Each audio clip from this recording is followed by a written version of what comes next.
فلما فصل طالوت بالجنود قال إن الله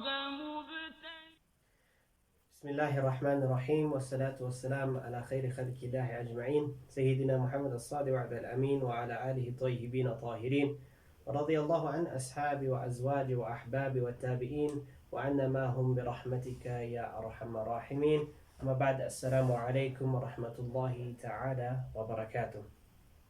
Dus bedankt voor Allah subhanahu wa ta'ala, dat Allah subhanahu wa ta'ala weer eens ons geeft die geleentheid, die opportunity om te leren zijn mooie religion, om te understand zijn religion. Allah subhanahu wa ta'ala azza wa jal het fard gemaakt op elke moslim om te search voor knowledge. En hoe meer een moslim knowledge heeft van zijn religion, hoe meer lief hij of zij voor religion. Zo ons bedankt voor Allah subhanahu wa ta'ala voor die favor. Omdat die maand van Ramadan nabij is en aanbreekt, het ons gezien vat om voor die geleendheid voor allemaal om te leren van die fiqh van fasting, fiqh al-sawm, die fiqh van fasting, om te understand wat is die goed wat onze fast breek en wat is fast. So, dat gezegd, dan gaan ons beginnen inshallah met onze eerste slide, the meaning of sawm. Sawm is die Arabische woord voor fasting, om te fast, right? So, in fiqh terms, in Islamic terms, is sawm refraining from eating, drinking, of sexual intercourse along with the intention to do so. So, ons allemaal weet dat die dag voor puasa moet je die nia hebben, je moet die intention hebben om te fast die volgende dag. Because ons remember die hadith wat onze Prophet Muhammad sallallahu alaihi wasallam say, actions are judged by their intentions. So, Allah reward voor onze intention. So, onze intention is om dan te fast die volgende dag of die maand van Ramadan. So, die intention is die important aspect wanneer het komt bij fasting in die maand van Ramadan. Wat is die reden hoekom ons fast op die dag en zo. Dan die tijd wanneer ons beginnen fast is van na Fajr wat betekent, of die adhan van Fajr wat betekent, dawn, so die zon gaat nou opkomen, of wanneer die zon opkomt, tot zonzak, tot sunset. From dawn to sunset. Dat is de tijd wanneer ons fast. Wanneer ons refrain van eet, drink, sexual intercourse, en al die type dingen wat onze fast zal invalidate of onze fast zal breken. Right. So, die fast, die ruling van fasting. A ruling is a fatwa, right? Wat is fasting voor een moslim? Is fasting sunnah? Is fasting wajib? Is fasting wajib is a must. Sunnah is optional. So wat is, als we praten van fasting in de maand van Ramadan, wat is het dan? Fasting in the month of Ramadan is one of the pillars of Islam. Ons het geleerd als moslim raak of gedurende onze madrasas, dat daar 5 pillars is van Islam. En een van die pillars is om te fast in die maand van Ramadan. Die ander fast buiten die maand van Ramadan is allemaal optional. Is nie compulsory nie, is nie een moet nie, but, because is nie een pillar van Islam nie, but, om te fast in die maand van Ramadan is een must, is een obligation, is een moet, right? Hoekom sê ek so? Omdat Allah sê in die Heilige Quran in Surah Baqarah, en hier is een ayah wat gedurende die maand van Ramadan baie gelees word. Kutiba alaykum siyam kama kutiba alladhi min qablikum la'allakum tattaqun. O you who believe, fasting is prescribed for you as it was prescribed for those before you, that you may become muttaqun. Muttaqun is mense wat taqwa het. Wat is taqwa? Taqwa is God consciousness. Jy onthou altyd vir Allah subhanahu wa ta'ala. Soos gedurende die maand van Ramadan, dan sal jy altyd onthou, o ja, ek fast. Die is is een exercise for your piety, to remember that Allah subhanahu wa ta'ala watch for ons, and Allah subhanahu wa ta'ala is aware van alle actions wat ons doen. Dit is die rede hoekom Allah subhanahu wa ta'ala fasting, een van die redes hoekom Allah subhanahu wa ta'ala fasting vir ons moslims prescribe het. So die verse sê, O you who believe, fasting is prescribed for you as it was prescribed for those before you, that you may become al-muttaqin, right? Pious, God conscious. Die ander slide wat ons na toe gaan, is die conditions vir iemand om te fast. Dat is baie mense wat al gesê het, voordat ek moslim geraak het, het ek ook gefast saam met die moslims. Yes, alhamdulillah, as jy 'n probleem, inshallah, Allah subhanahu wa ta'ala sien onze intentions en so. En inshallah, as Allah subhanahu wa ta'ala so voel, dan sal Allah subhanahu wa ta'ala die fast ook accept. Right? But die condition vir iemand om te fast, of om die persoon se fast moet dan geaccept word. Daar is 4 conditions wat maak dat jou fast valid is. Die eerste ene is, jy moet wees moslim. Right? Jy kan nie sê, ek beglo nie in la ilaha illallah Muhammad Rasulullah nie, but jy wil fast in die maand van Ramadan. Hy maak nie sens nie. So die eerste step vir iemand, of die eerste condition vir iemand om se fast kan geaccept word, so saum kan geaccept word, is dat die persoon moet testify dat la ilaha illallah Muhammad Rasulullah, hy moet moslim wees. Right? Die second iets is, hy moet of sound mind is. Sommige mense sal nou dink, daar is nie mal moslims nie, maar daar is ook mal moslims, right? So, yes, die persoon het geaccept la ilaha illallah Muhammad Rasulullah, of hy is gebore moslim of so, maar hy is nie van sound intellect nie. Die het, soos die kapender sal sê, sy akkel is gebakkel, right? So hy het die sound intellect nie, right? So, iemand wat nie sound intellect, die Allah subhanahu wa ta'ala is so merciful, Allah subhanahu wa ta'ala nie die persoon sal punish, because it is out of sy control. Right.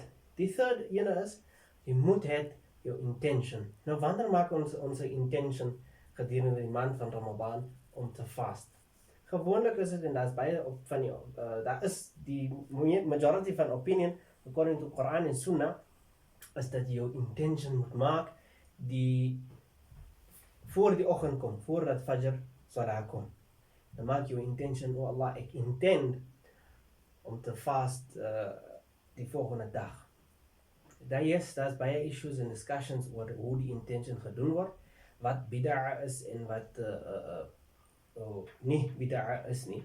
But die intention is in die hart. Daar is waar ons onze intention maak. Onze nie is in onze harte. En so ons maak onze intentions in onze harte om te fast die volgende dag gedurende die maand van Ramadan. En dan die vierde condition wat ons moet het vir ons fast om geaccept te word, moet dit wees dat daar niks is wat vir ons hinder. The absence of any obstacle. Daar is niks wat vir ons hinder om te fast nie. Right? Soos bijvoorbeeld om te travel. As iemand travel, dit is sunnah vir hom of om sy fast te breek, of om aanhou te fast. Kom ons sê, ons ry uit die Kaap uit nou met die Baileysbus, right? Of wat ook al bus. En ons ry uit die Kaap uit en ons is in die maand van Ramadan. Jy het die option of om te fast of om jou fast te breek. En jy gaan nie daarvoor gepunish word. Except dat die condition, as jy jou fast kan breek, dan moet jy na die maand van Ramadan, enige tyd voor die volgende Ramadan kom, moet jy die fast dan opmaak. Right? Dan moet jy die fast opmaak. Vir vrou is het haid, menstruation periods wat sy het, die hinder vir haar om te fast gedurende die dag. Nou daar is klomp ons wat 'n gevaarlike klomp kaarte skiet, wat vir jou sê, vanmôre het ek laat wakker geskrik, so ek kon nie fast nie. Die is nie part van die obstacles van fasting nie. Daar was 'n dag waar die Prophet sallallahu alaihi wasallam opgestaan het en in sy huis gesien het, daar was nie kos nie. Right, dis buite die maand van Ramadan. En toe het hy dan sy intention gemaak, toe daardie kos in die huis is, dat hy daai dag sal vast.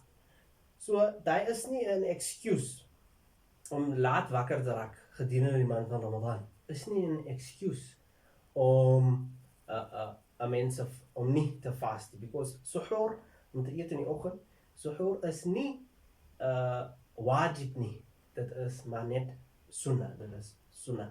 En as ons nie die sunnah gevolg het, die wat wajib is, vat preference oor die wat sunnah is. So, die wat 'n moet is, vat preference oor die wat nie 'n moet is nie. Right?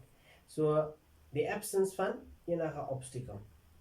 Dan is daar ook pregnancy. As 'n vrou swanger is, daar is weer nog nie op die slide, but as 'n vrou swanger is, en sy fear vir haar kind, dat haar kind miskien sal weak wees of nie die nodige vitamins en so het nie, dan kan sy haar vas breek. Dan hoef sy nie te vas gedurende die maand die pad.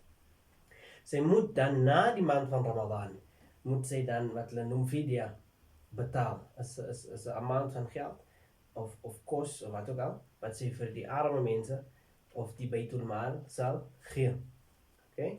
En op daai condition, ja, dan kan die vrou maar vast, dan hoef die vrou nie te vast in die maand van Ramadan nie, as sy swanger is. As die vrou nie haar menses het en sy het nie postpartum bleeding nie, hy is nou wanneer die vrou klaar geboorte gegee het en nou bloei sy vir 40 dae of so, as sy in die period is en Ramadan val in die period, dan hoef sy nie, of dan gaan sy gaan nie vast gedurende die tyd nie. Right? So hierdie is van die conditions wat 'n mens moet het om mense vast, dat Allah subhanahu wa ta'ala ons vast kan accept. So hierdie 4 conditions is van die conditions. Right? Dan is daar dinge wat invalidate ons vast. Of soos hulle sê, dit breek ons vast. Hierdie kry ons van van hadith van die Profet Muhammad sallallahu alayhi wa sallam, waarin hy praat van hierdie sekere iets.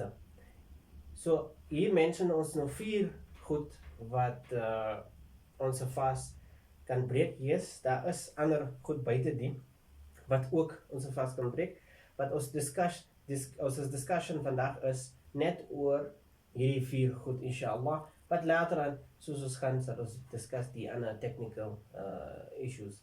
So die eerste ding wat ons vast breek, is obviously om te eet en om te drink intentionally.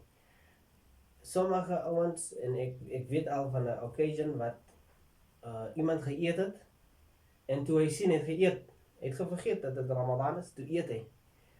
Toe hy nou sien dat hy het geëet, toe besluit hy sommer, okay nee, dan vas ek maar nie die rest van die dag nie. But the Prophet sallallahu alayhi wa sallam explained for ons, in Sahih Bukhari and Muslim, explain die Prophet sallallahu alayhi wa sallam vir ons, dat ons vas breek net as ons aspres, of intentionally geëet het of gedrink het. As ons by mistake dit gedoen het, dan gaan ons net die kos wat in ons mond is, in die moment, uitspoeg, en ons continue net met ons fast. Dat is 'n hadith wat sê, as ons die hadith gaan lees, dat Allah subhanahu wa ta'ala is die ene wat gevoer het vir jou, of vir jou gegee het, die water om te drink, of wat ook al het is wat jy geëet of drink het. Allah subhanahu wa ta'ala is die ene wat hy gedoen het, because dit was nou nie intentionally nie, so jou fast is nog steeds intact, en jy kan nog steeds aanvast totdat Maghrib aanbreek, right? Die tweede iets wat invalidate 'n mens fast of 'n mens fast breek, is intentional having sexual intercourse, right? As 'n man met sy vrou is, dan in daai geval, dan is ons fast gebreek, right? Die kry ons ook in Bukhari en in Muslim, die evidence daarvoor. 'n ander issue wat cause dat ons fast gebreek is om vomiting intentionally, om aspres te kots. Sommige mensen drukken dus zijn vingers aan hun keel af, zodat hulle kan kort bad. Hierdie breek iemand se vas as hy intentionally gekort is. Kom ons sê byvoorbeeld, hy het nie intentionally gekort nie, right? Hy het 'n medical reason hoekom hy gekort het of wat ook al dit is. As dit 'n medical reason is, dan moet die persoon in die eerste plek nie gefast het, because fasting word gelig van iemand wat nie, is 'n obstacle, is 'n prevent vir hom om te fast sy disease of sickness wat hy of sy het, alright? But as ons gewammet het en is nie aspirus nie, dan kan ons nog steeds continue met onze fasting according to Abu Dawud, een van die boeke van die 6 boeke van hadith, waar die Prophet sallallahu alayhi wa sallam daaroor praat. Die ander something wat cause dat iemand fast moet gebreek word, is intentional ejaculation, vir 'n man of vir 'n vrou of wat ook al is, according to Sahih Bukhari of Sahih Muslim, waar die Prophet sallallahu alayhi wa sallam ook daarvan praat en vir ons teach daaroor. Intentional ejaculation cause ook dat iemand se fast gebreek is. So hierdie 4 is 4 cases en waar ons most definitely, ons kan nie nog redeneer daarop nie. In hierdie 4 cases dan is ons fast gebreek. Right. Die volgende item waar ons gaan oor praat is making up fast. Kom ons sê gedurende die maand van Ramadan kon ons nou nie sekere dae was daar gewees wat ons nou nie kon gefast het nie gedurende daai tyd, dan wat doen ons nou? Wat dan gebeur is, ons maak ons fast op. In ander woorde, buite die maand van Ramadan, dan moet ons weer die dae in fast. So, een van die goed dat ons gaan praat oor, as ons kom by making up for fasting, is whoever breaks their fast for permissible reasons, such as traveling, illness, or menses, has to make up for it. As ons kyk, as ons kyk in Surah Baqarah, ayah number 184, waarin Allah subhanahu wa ta'ala hieroor praat. So wie ook al fast, en hy breek sy fast, daar is 'n spesifieke rede, of gedurende die maand van Ramadan kan die persoon nog nie fast nie, omdat 1, hy het getravel, 2, hy het illness of disease, hy siek, en 3, oor menses, of die ander goed wat ons van gepraat het. Die vrou is so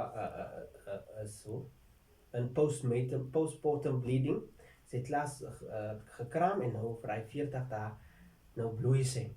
So in die tye, die fast wat daar gedoen word, of moes gedoen was, en het was Ramadan, en jy kon nie die tyd fast nie, maar nou die tyd is nou om, en Ramadan is nou voorbij, dieselfde hoeveelheid dae wat jy nie gefast het gedurende die maand van Ramadan nie, moet jy dan fast buite die maand van Ramadan. Kom ons sê, iemand dood, right? Kom ons sê, 'n moslim, hy het gefast, maar hy het geskuld 3 dae, hy moes 3, 4, 5, maak nie saak hoeveel dae, hy moes oorgedoen het vir die maand van Ramadan nie, dan moes die persoon moes gefast het, maar toe dood die persoon voordat hy of sy dit kon gedoen het, dan moet die executor, die persoon wat sal seker maak dat jou wil, wat jy in jou wil geskryf het, en daar is 'n reminder vir almal wat nie jou wil het nie, right? Dat die persoon wat jy geappoint het in jou wil, om jou executor te wees, wat seker maak dat jou wil moet geskied, right? Nadat jy gesterf het, dan die persoon moet dan vir jou parte fast, hy daar wat jy nie gefast het. So jy moet indicate ook in jou wil dat jy het 4 dae uitstande, 7 dae uitstande, so die persoon wat jou wil dan die executor sal dan seker maak dat die fast wat jy skuld ingebetaal word, inshallah ta'ala. So wanneer jy executor kies, dan kies jy iemand wat pious is en iemand wat sal seker maak om te vervul die amana wat jy op hom of haar gesit het.